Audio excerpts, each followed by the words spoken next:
প্রিয় বন্ধুরা, আজকে কাউকে পটানোর টিপস দেব না। আজ শুধু একটাই কথা বলবো, বৌদিকে পটাতে গেলে শেষটা আসলে কোথায় গিয়ে দাঁড়ায়। আজকের ভিডিওটা মজা করার জন্য না, এই ভিডিওটা তাদের জন্য যারা মনে মনে ভাবে বৌদি তো হাসে, কথা বলে, একটু কেয়ার দেখায়, কিন্তু ভাই একটা কথা মনে রেখো, সব হাসির মানে কিছু না, সব কথার পেছনে ইচ্ছে থাকে না, আর সব কেয়ার সুযোগ হয় না। তুমি যেটাকে সিগন্যাল ভাবছো হয়তো সেটা শুধুই ভদ্রতা, তুমি যেটাকে আলাদা নজর ভাবছো হয়তো সেটা শুধুই দায়িত্ব। আর এখানেই মানুষ সবচেয়ে বড় ভুলটা করে, কারণ সে আগে ভাবতে শুরু করে পরে বুঝতে। এই হাসির পেছনে কি লুকিয়ে আছে, এই কথার একটা সীমা আছে, এই কেয়ারের একটা দাম আছে, সেটা যদি একদিন বুঝে যাও তাহলে অনেক দেরি হয়ে যাবে। ভিডিওটা শেষ পর্যন্ত দেখো, শেষ কথাগুলো তোমার চোখ খুলে দেবে। তো চলো শুরু করি। নাম্বার 1, এই ভাবনাটা আসে কেন? তাহলে সত্যিটা বলি, এই ভাবনাটা হঠাৎ করে মাথায় আসে না, এটা ধীরে ধীরে ঢোকে। যখন নিজের জীবনের ভেতরে কোথাও একটা ফাঁকা জায়গা তৈরি হয়, কেরিয়ার এখনও ঠিকভাবে দাঁড়ায়নি, নিজের ভবিষ্যৎ নিয়ে স্পষ্ট কোনো লক্ষ্য নেই, চারপাশে মানুষ থাকলেও ভেতরে এক ধরনের একাকিত্ব কাজ করে, আর তার সঙ্গে যোগ হয় অহেতুক ইগো। আমি আলাদা, আমি বুঝি। তখন চোখটা যায় সেদিকে, যেটা নিষেধ, যেটা অন্যের, যেটা পাওয়া উচিত না। আর তখন মানুষ নিজেকেই বোঝাতে শুরু করে, আমি তো সিরিয়াস না, শুধু কথা বলছি, এতে আবার কি এমন হবে? কিন্তু ভাই, আগুনের কাছে দাঁড়িয়ে কেউ কখনো বলে না আমি তো পুড়ছি না, শুধু গরম নিচ্ছি। কিন্তু একটু সময় গেলে বোঝা যায়, গরম নিতে নিতে কখন যে পুড়ে গেছো সেই হিসেবটা আর নিজের হাতে থাকে না। নাম্বার 2, বৌদির হাসি মানে কি?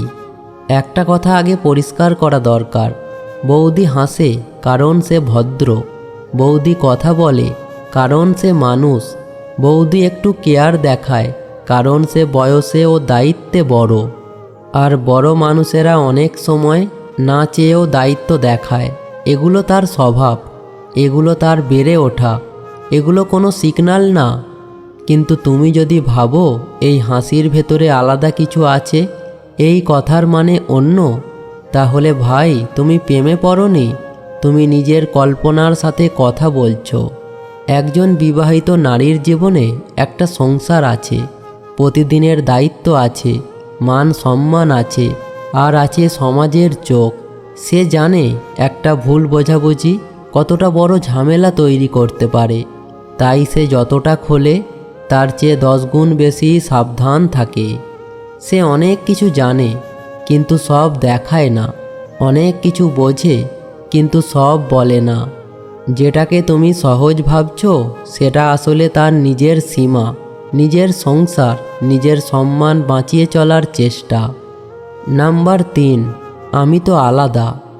এই একটা লাইনই ইতিহাস বলে দেয় কারা জীবনে সবচেয়ে বেশি ভেঙেছে, কারা সবচেয়ে বেশি ভুল করেছে। কারণ এই লাইনের ভেতরে লুকিয়ে থাকে একটা মারাত্মক ভুল ধারণা, নিজেকে বাস্তবতার ঊর্ধ্বে ভাবা।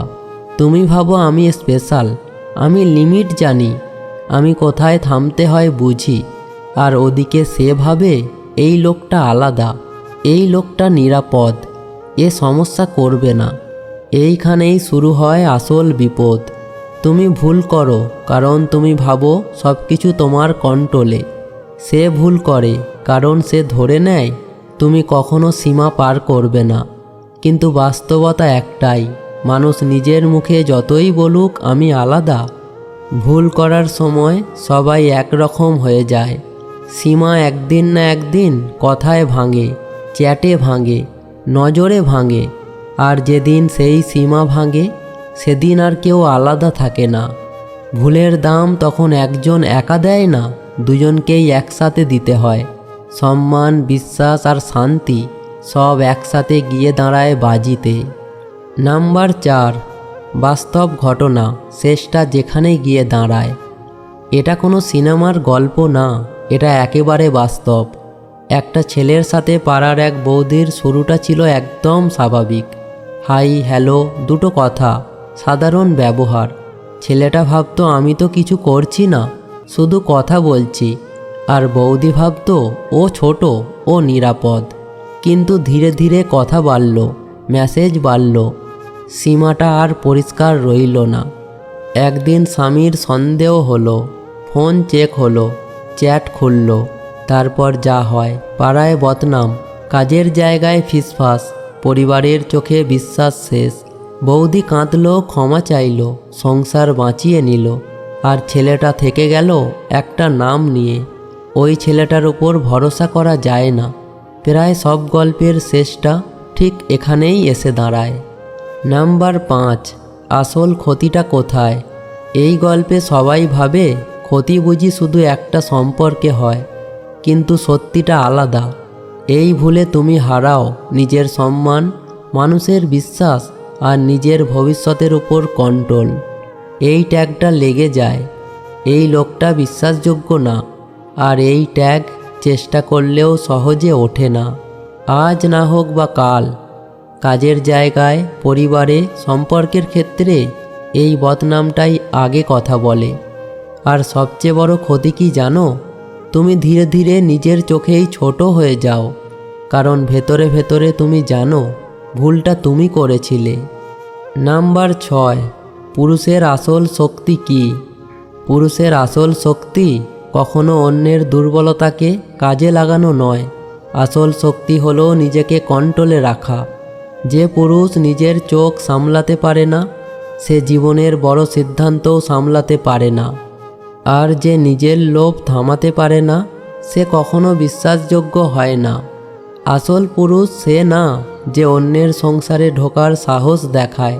আসল পুরুষ সে যে জানে কোথায় থামতে হয়, কাকে সম্মান করতে হয়, আর কোন জিনিসটা তার না।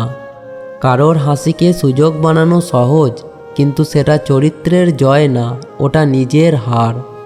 একজন সত্যিকারের শক্ত মানুষ নিজের ভবিষ্যৎ নিয়ে ব্যস্ত থাকে, কারণ সে জানে ভুল জায়গায় মন দিলে ঠিক জায়গায় পৌঁছানো যায় না। তাই মনে রেখো, নিজেকে বড় করতে হলে অন্যকে ছোট করার দরকার হয় না। তো বন্ধুরা, আজকের ভিডিওটা শুধু মজা করার জন্য নয়, এটা একটা সতর্ক বার্তা ছিল। একটা ভুল পদক্ষেপ কত দ্রুত সব কিছু বদলে দিতে পারে সেটা বোঝার জন্য। যে ভুল তুমি ভাবছো, যে সীমা তুমি অতিক্রম করতে চাও, সেটা কখনো শুধু মুহূর্তের খেলা নয়। সেটার ফল পড়ে জীবনের ওপর, মানুষের চোখে, নিজের সম্মানে, নিজের ভবিষ্যতে। ভুল বোঝাবুঝি, ছোটোখাটো প্রলোভন প্রথমে মনে হয় নির্দোষ, কিন্তু যতক্ষণ না থামো, সব কিছুই ধীরে ধীরে বড় ক্ষতিতে পরিণত হয়। একটা হাসি, একটা কথার খেলা শেষে আনতে পারে আফসোস, দুঃখ এবং নিজের সম্মানের ক্ষয়। সত্যিকারের শক্তি হলো নিজেকে কন্ট্রোলে রাখা, অন্যের দুর্বলতাকে কখনো সুযোগ বানানো নয়। যে মানুষ এটা বুঝতে পারে, সে কখনো হারায় না। ভুল বোঝা, ভুল পথে যাওয়া সবশেষে আফসোস নিয়েই আসে। আজই সিদ্ধান্ত নাও, ভুল পথে যেও না। নিজের জীবন, নিজের সম্মান, নিজের ভবিষ্যৎ রক্ষা করো। আর ভিডিওটা যদি তোমার ভালো লেগে থাকে, লাইক করো, কমেন্টে লিখে জানাও তোমার মতামত। এবং আরও এরকম জ্ঞানমূলক ভিডিও পেতে চ্যানেলটি সাবস্ক্রাইব করতে ভুলো না। ভালো থাকবে, সুস্থ থাকবে। দেখা হবে পরের ভিডিওতে। ধন্যবাদ।